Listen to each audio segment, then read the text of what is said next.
Welcome to The Explainer. Today we are diving into a massive, freezing cold question that haunts homeowners across the Midwest every single year.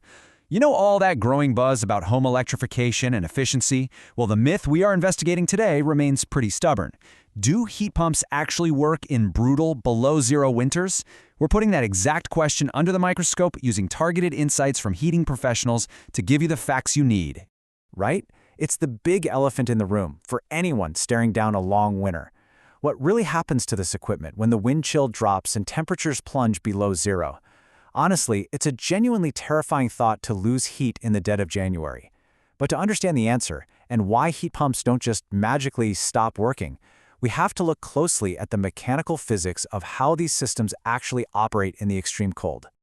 Okay, let's dive right into this. Here is our roadmap for today. We're looking at the sub-zero question, cold weather performance, managing the defrost cycle, why sizing and insulation matter, do you need backup, and finally, planning your switch. Let's get started.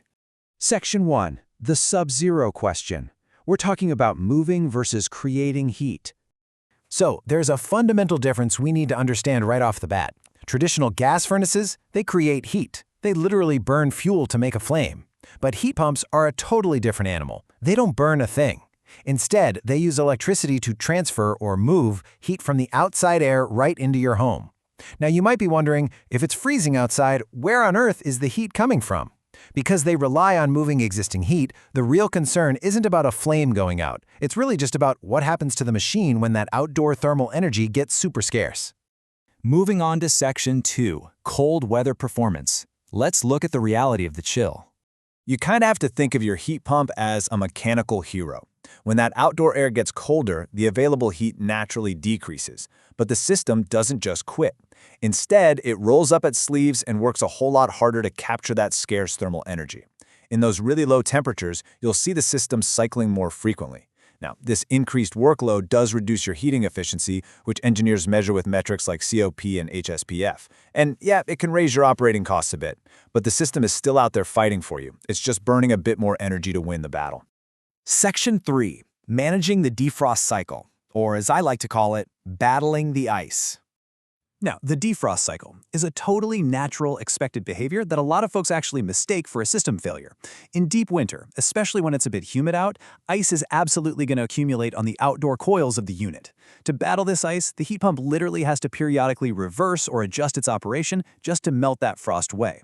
Yes, these defrost cycles can temporarily reduce your heating output and maybe slightly affect your comfort inside for a moment. But here's the good news. Modern cold climate models have absolutely incredible advanced controls designed exactly for this. A correctly installed, properly sized unit will actually minimize how often and how long these events happen, efficiently managing that temporary dip in output. Section 4. Sizing and insulation matter. Looking at the home as a complete system. When temperatures hit rock bottom, that extreme cold acts like a massive stress test for your entire house, not just the HVAC unit. Let's compare two scenarios. On one side, you've got a properly sized and well-insulated home. Here, the heat pump can do the vast majority of the heavy lifting incredibly efficiently. But on the flip side, consider an undersized and leaky home. If the heat pump is too small, or your house is full of drafts and poorly insulated, the system hits its output limit way sooner. In that leaky scenario, dropping below zero isn't really the moment the heat pump fails mechanically. It's just the moment your home's poor insulation forces the system to rely heavily on supplemental heat. The failure is actually the envelope of the house, not the pump itself. So what actually dictates success here? Well, there are 5 critical factors that determine if below zero outside still feels cozy inside.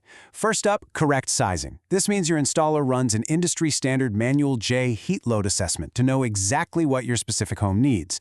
Second, you gotta have cold climate equipment. Look for models specifically rated for low temp operation. Third, proper thermostat settings to smartly control when that backup heat kicks in. Fourth, air sealing and insulation to bring down your overall heating demand. And fifth, system commissioning. This just means making sure the airflow, the refrigerant charge, and those defrost operations are perfectly tuned from day one. All right, Section 5. Do you need backup? We're talking about the safety net. Look, for most households dealing with Midwestern winters, backup heat isn't technically a strict requirement, but it is an incredibly common and practical part of the system's design. Supplemental heat activates at those colder thresholds to keep your comfort completely steady while preserving overall efficiency. We really need to reframe how we look at backup heat, like those electric resistance elements. Don't see it as a defeat, see it as a strategic tag team partner. During sustained cold snaps, when the heat pump's efficiency trade-offs start to dip, the backup simply tags in. This whole setup is designed to keep your living room perfectly toasty, all while preserving the massive efficiency advantages of the heat pump during the milder parts of the winter. And finally, Section 6, planning your switch. So, if you're actually ready to make the switch, here is exactly what you need to ask your installer. Step 1. Ask explicitly about the equipment's low temperature ratings to make absolutely sure it's a true cold climate model. Step 2. Discuss their control strategies. Ask them, hey, how long will the defrost events last on this specific model? And Step 3. Determine the balance point for your home. You want to know the exact temperature where the system will shift its reliance to supplemental heat, and that should be based on your local weather patterns and your home's unique heat loss profile. Which brings us to our final and most important takeaway. The bottom line is that planning makes all the difference.